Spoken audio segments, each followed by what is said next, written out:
Auto Pros on the Road is sponsored by Fram, manufacturers of high-quality filters since 1934. Visit fram.com to learn more.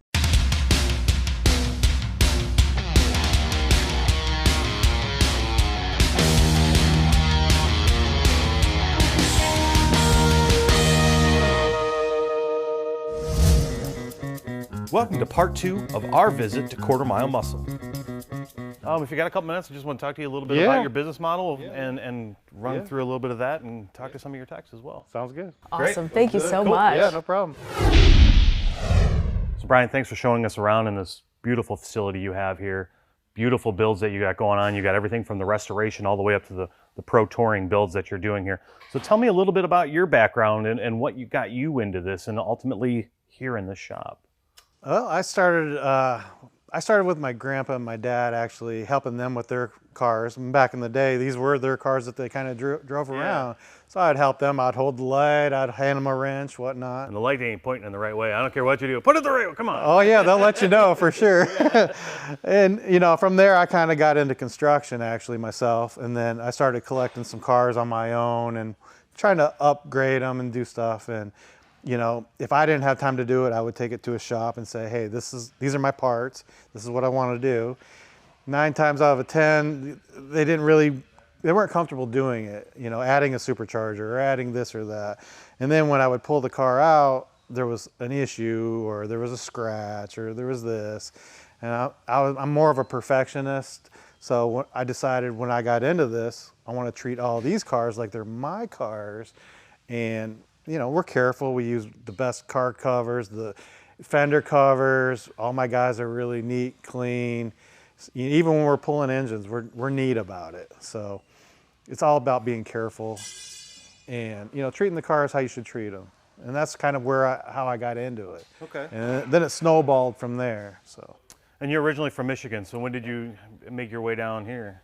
About 12 years ago. Okay. Yeah. I was from Michigan, but I lived out west as well, in Montana and Colorado, and got into like the cars, like I said, and this is kind of the mecca for these kind of cars. So this is where I ended up. So this building, we had said, how did you come about getting it and from Jimmy Spencer? I mean, I know he retired, but I mean, with bigger shops, a lot of the NASCAR teams want to get another team right in here. So how did you pull that off, Well, I started out in a smaller shop here in Mooresville, and then I kind of outgrew that. And then as I was looking for larger spaces, a local realtor kind of showed me this place, but it was so huge, I was a little scared. I didn't think I needed all this space, but it didn't take us very long to kind of grow into this space. So as you can see, we're pretty full. And we got a pretty good waiting list to come in. So as cars leave out, we then bring in new cars. But we keep room around our cars. So, got to respect them all. 100%, especially some of these builds. You're really big on social media and you keep up with a lot of your builds on there, which is great for people to see what you're doing along as they go. How has that helped your business? I mean, it helps visually. It gets the cars out in front of the people that maybe, don't have the luxury to come to Mooresville and scout around or whatnot, So anywhere in the world, they can see what we're doing, see the upgrades we're doing. Really hear the engines after they fire a little bit? Yeah, hear them, watch them run down the street, I kind of GoPro them, I drone them sometimes. I try to give you guys different visuals of the classic cars, so.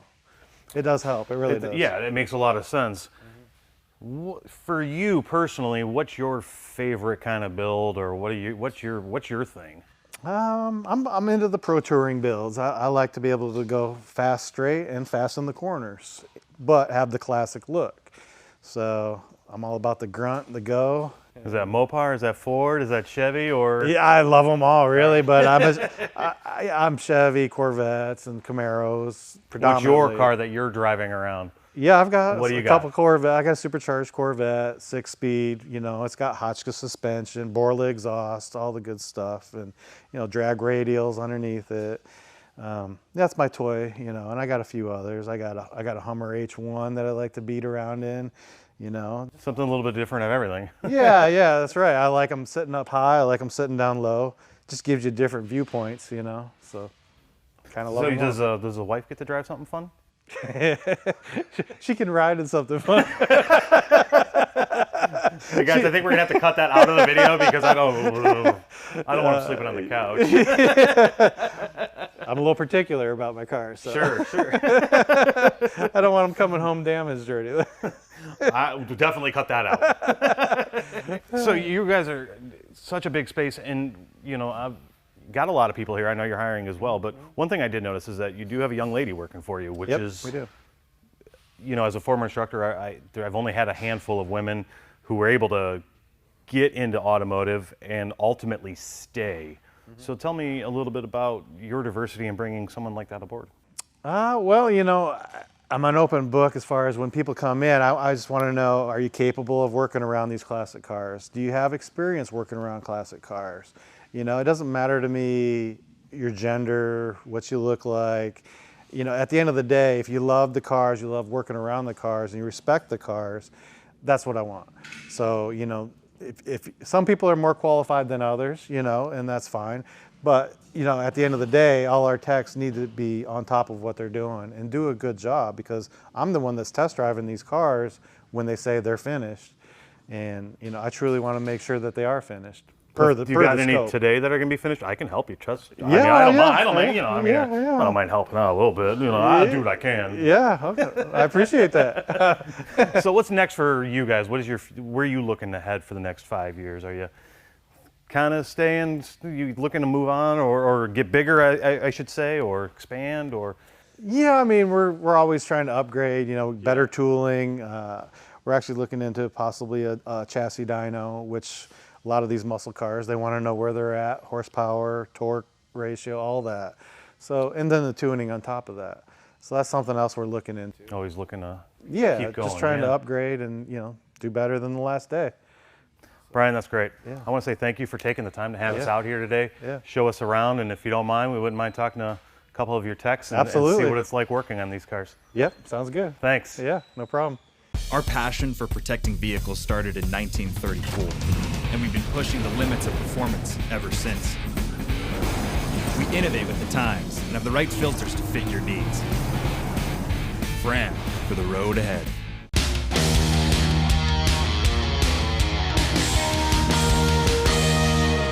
Mark, thank you so much for taking the time to chat with us. We've had such an awesome day here at Quarter Mile Muscle. Oh my gosh, kid in a candy store. Joe and I both have the drool rags out. We are just completely dying out here. Yeah. First things first, how stoked are you to come to this job every single day? Well, it is great. Honestly, you get a little numb to it, but every time there's a new project comes in or you finish something, you get to drive it. It's really exciting because, if you had to work, on kind of normal cars, and it's fine, and I do it all the time at the house and whatnot, but working on something that's really special, that's maybe a family heirloom or something that's got big power that is going to last forever is great. And I started out in NASCAR, and I kind of got I don't know, I wasn't really happy with it because you do a really nice job and then some driver would go out and just fire it off in the fence.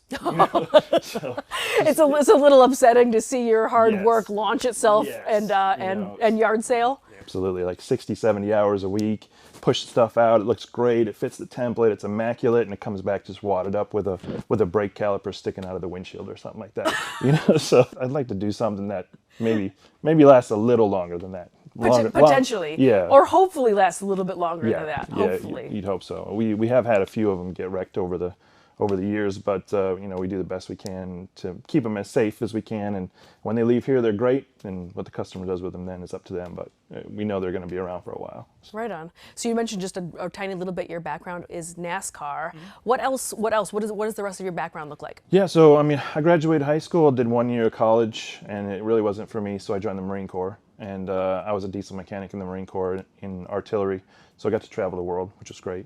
Got out of the Marine Corps, went into manufacturing a little bit, so that kind of helped me with the organization of how to flow things through a facility, like from start to finish and tracking parts and things like that. And then I got injured in a dirt bike accident, and then I went to NASCAR Tech, and actually Garrett was he was an instructor there while I was at school there.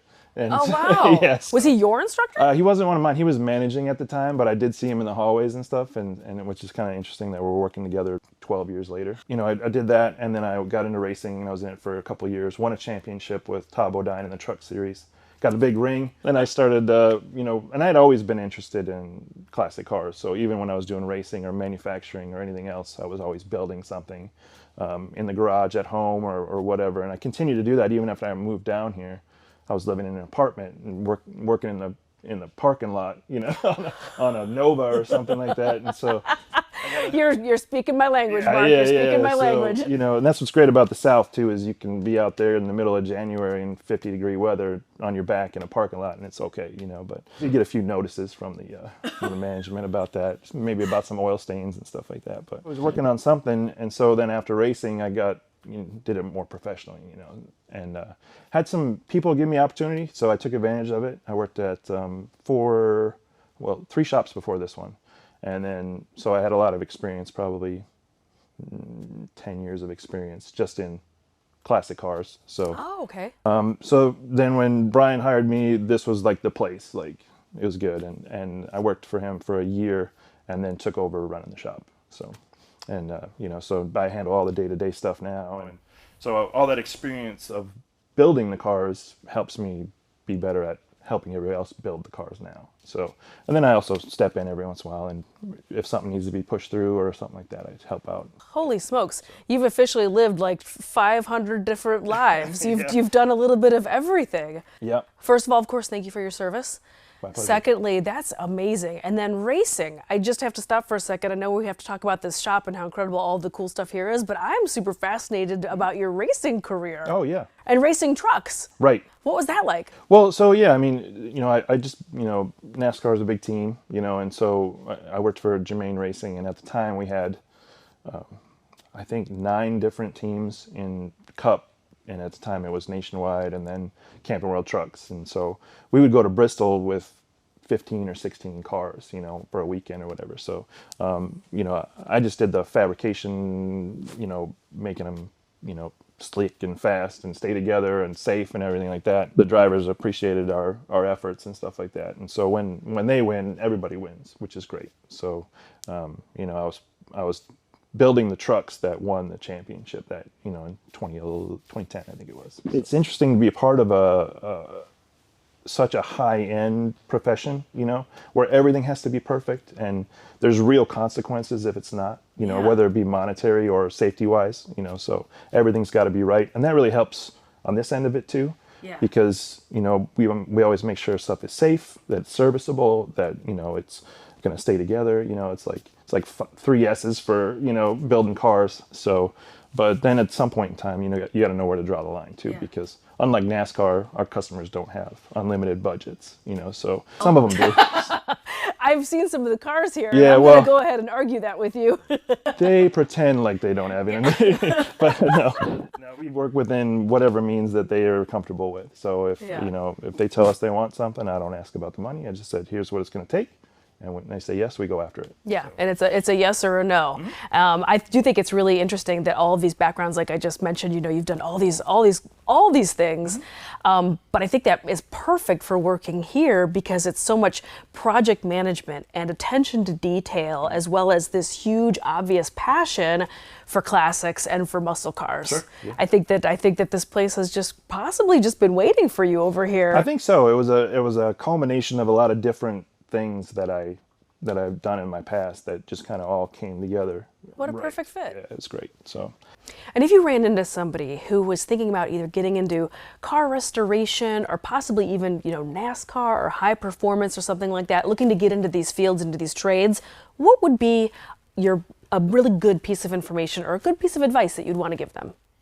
Well, I always tell people that if you want to be doing it, you should just be doing it. So even if you're working a desk job or you're flipping burgers or whatever, I mean, you know, get into what you want to do. So, you know, buy an old car, take it apart, sand it down, you know, try to do body work, you know, just get familiar with it. Or if you're really serious about it, you know, get some formal training. Like there's a lot of good, you know, hot rod and restoration type vocational programs and things like that out there. And Well, I love it. Well, thank you so much. It's been such a great day. I've loved meeting this whole team here because all of you are so passionate. Like that's the key word that keeps coming back and over again. I talk to a lot of mechanics and people that are in cars or in bikes even who do this for a job. Notice I said job because they do it for a job and then they go home and they don't pick up a wrench, don't pick up a tool. That's it. It happens here and that's it. There's a separation. But everybody I've talked to here, you come here and you work and then you go home and you work some more on something else, on a different aspect of this. And to me, that just brings it all back down to the fact that everybody here is so passionate about cars, and I think that that's absolutely wonderful. It's been such a pleasure meeting you and the team here, and thank you so much for talking to us. Absolutely. I'm glad you guys could join us, and yeah, I hope you enjoyed everything we got around here. Oh gosh, yes. It's easy to do. Right? I've said it 5 times today. It's kids in a candy store around here. Thank you so much. All right, thanks. Our passion for protecting vehicles started in 1934, and we've been pushing the limits of performance ever since. We innovate with the times and have the right filters to fit your needs. Fram for the road ahead.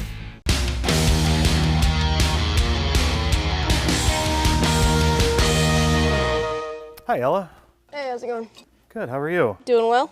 Good. I was hoping you had a couple minutes I could ask you a few questions. Yeah, sure. Great. So I roll into the shop. I see a 67 Mustang, very similar to a famous movie we all know. Yeah. You go walking by and I'm like, is Sway in here from Gone in 60 Seconds? But it happened to be you. So talk to me a little bit about your role here at the shop. Same role as everybody else. I mean, I'm just here to fix cars, bring them back, make them better. I'm just keeping the relics alive, really. I don't feel I have a different place than anybody else here. Very, very refreshing to hear that.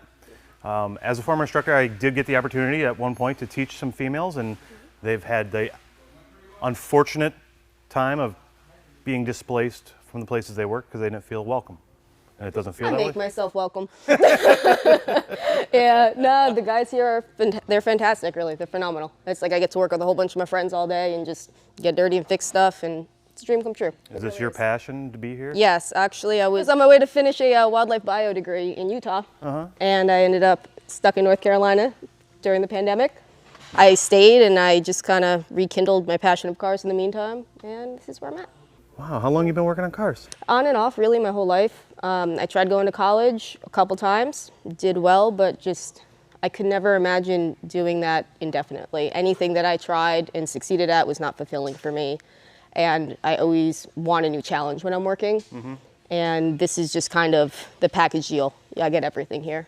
So, I mean, these are extremely complicated vehicles to start with, despite their age. It's very disarming. You'd think they'd be more simple. They are not. I don't know if you've ever messed with a vacuum system on a Corvette. Not fun. But yeah, I mean, it's great. Every day's a challenge, and I get to face those challenges with some of the best people in the business. So. That's fantastic. So, how did you get into getting here? You got stuck here. You're in wildlife, and you're like, I'll go back to working on cars. Let me just go into the bad hot rod shop and see let me just knock on the door. When you know, you know. No, I actually have a friend who works here as well, and we had worked together in the past, and he was like, hey, come check this place out. And I came and talked to them, and it was just a great match. And this is absolutely everything I wanted to do as far as the automotive industry goes. That's great. Yeah. What's it like working for Brian? He's awesome. Really? Yeah, he's really fun. Yeah, it's good. a great crowd all the way around here. So, what kind of advice would you give to any young lady that was looking to get into automotive?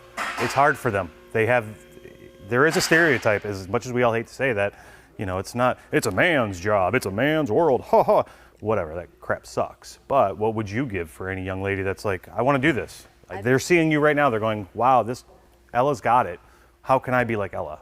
You got to be resilient, and I think that letting people get inside your head from the beginning with the mindset that this is any different than any other job for you because of your gender is crazy. To be perfectly honest, starting out, that was what drove me down other paths, because I thought that what I was told was the truth, and it wasn't. When I finally got to a point where I felt like I saw the line, I saw the truth in what I could do with my own skills and abilities and determination. That's when I went for it, and I think that that's just what you have to do. Like, don't look at gender, don't look at limitations, just look at what you can crush when you get out there. It's great advice.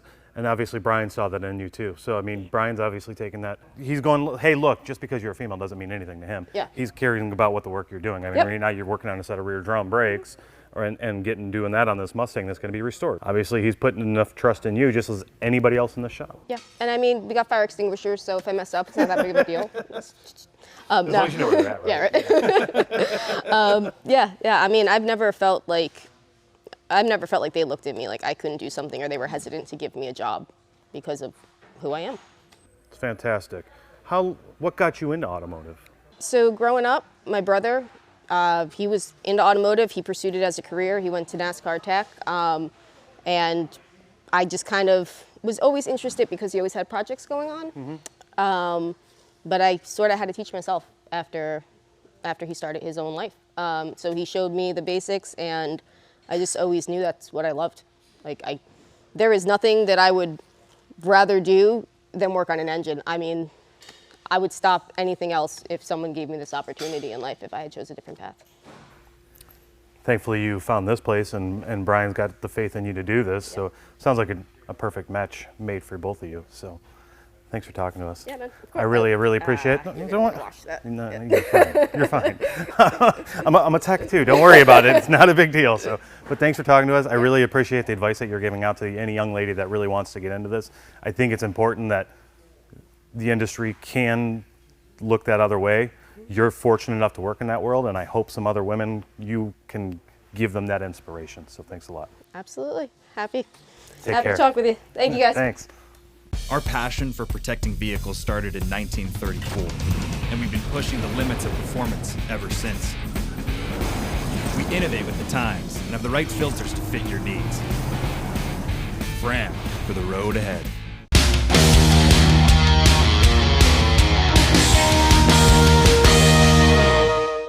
Thank you so much for taking the time to talk to us this morning, Garrett. I appreciate it. Just wanted to pick your brain a little bit. You know, we've had a chance to check out this absolutely stunning shop. We saw you over here working away, so I don't want to interrupt you too long, but just wanted to chat with you a little bit about your background. You know, where do you come from? How did you get into automotive? Has this been a passion your whole life? Is this something that happened later in life? How long have you been working on cars? Yes, my whole life. Yes and yes. Yeah, I started way before I had a driver's license, helping my dad, who wasn't a mechanic, but he knew enough to get by and save money to do easy car repairs, water pumps and brakes and that kind of thing. And I just loved anything mechanical, fixing motorcycles, lawnmowers. It didn't matter what it was. If it had nuts and bolts and an engine, I would work on it. Yeah. So I kind of always knew that was my destination. 15 years old, my mom took me, I didn't have a license, took me to a local shop, and I talked to the owner, and during the summer I worked. I rode my bicycle to a neighbor's house who was the son of the owner, and I rode with him to the job and worked in there, and they taught me how to do brakes and oil changes and repair tires. And so since 15, cars have pretty much been my whole career in one way, shape, or form. Wow, unbelievable. And do you have kind of a passion for the classics, or is there a certain type of car that makes your heart sing? Or just anything with wheels? Pretty much anything with wheels, but I am an old car guy. And it doesn't have to be factory. You know, what we do here is probably the funnest, to make something that looks cool and old, but it drives modern and dependable, and with all the nice things like air conditioning and good brakes, you know, it makes it a lot more enjoyable to enjoy the old cars. Before you ended up at this shop, first of all, how long have you been here? Just coming up on 2 years. 2 years at this shop. Before 2 years at this shop, what were you working in? What were you working on? I was in education. I worked as an education manager was my title, and I was in charge of teaching curriculum for manufacturers, Ford, Mopar, and also Nissan. So I had 15 instructors that worked for me, and it was really exciting to see that side, which is completely opposite of where we are, but and then again not so separated because it's new technologies which are trickling their way into here. You know, the new air conditioning systems, the new fuel injection systems we're putting on these old cars is all stuff that's developed, and the new stuff as it comes up, and just a lot of fun knowing what's happening in the industry. Yeah, that's really interesting, and I totally agree with you. When we were walking around checking everything out, you know, from a distance, everything has this kind of very period old classic car, muscle car look, and then once you start digging into it, there's so much new tech going on in some of these builds, and I love that your customers here can pick and choose, and if they want to be purists, or if they want to bring it into the more modern era with some of this technology. So you're right. I bet you that NASCAR background and working training as a trainer with more modern stuff must have been really, really helpful. Oh yeah, very helpful. Yeah, everything is electronically run and the new stuff, and now it's coming into the old stuff. So knowing electrical and electronics and how things work is very important. And that's what I used to tell students all the time. If you're going to fix something, you got to know how it works, and not go in just all no holes barred. Understand how it's supposed to work, and then you can fix it. And that it's not just nuts and bolts anymore. No. There's a lot of tech going on. There's a lot of electronics. How important does this shop, or just, is this shop investing in that kind of technology also? Because I know that there's a lot of like scanners and things that are involved in all that. Yeah, we have some scanners, and our tuner, Joe, he's got a computer program that is phenomenal, that can really reach into the aftermarket stuff we're doing or the OE stuff, so we can go in and see what's going on and make changes. So we can get it tuned exactly the way it needs to be tuned for whatever application it's in. Very cool. What would you tell somebody who's just starting to maybe think about getting into this trade, getting into this as a profession? What piece of advice would you give them? There's a couple things. One, you got to be passionate about it, and you got to be willing to learn, because this doesn't stay the same. Yeah. If you just think you're going to read it in a book and do it X, and I'm going to learn this much and be done with it, you won't make it, because it's ever evolving, it's ever changing. So you got to be willing to pick up that book and read that new tech that comes out and understand how it's going and how it's changing. Yeah, and then what do you think? Where do you think you're going to be? Where do you think this kind of field is heading? Where do you think we're going with cars? I look at a couple different ways. One, it's super interesting to see the new changes coming out with autonomous and all this other crazy stuff that's coming out in OE vehicles. So more electronics, more sensors, more creature comforts. And I think that's just going to evolve more and more. I'm afraid someday, long beyond my life, it's going to be where you can't drive your own car. And I would hate that time. Yeah. I think it's going to be way down the road. But so the steps we're taking just to make these things safe and fun and reliable, it's just going to be, ever changing and always learning. Always learning. Yeah, I think that's a really good nugget also. I love how clearly very passionate you are about it, whether it's teaching or at modern level or this classic car realm. Clearly you're way into it. And I love something you said off camera earlier that your dad told you when you were growing up. And what was that again? If a turd had wheels, you'd play with it and work on it. Yes. Perfect. I think that's excellent. Thank you so much for taking the time to talk to us. Thanks so much. Our passion for protecting vehicles started in 1934, and we've been pushing the limits of performance ever since. We innovate with the times and have the right filters to fit your needs. Fram, for the road ahead.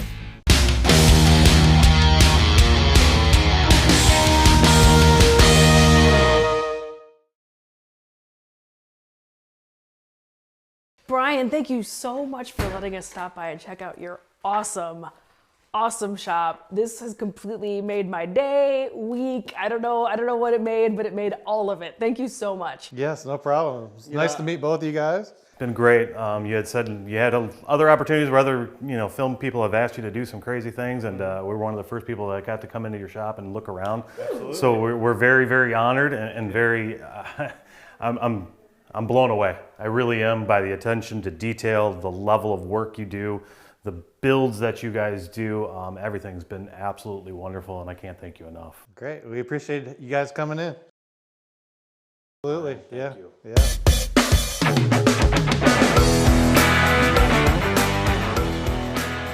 Holy Awesome. crap. That was everything I had hoped for.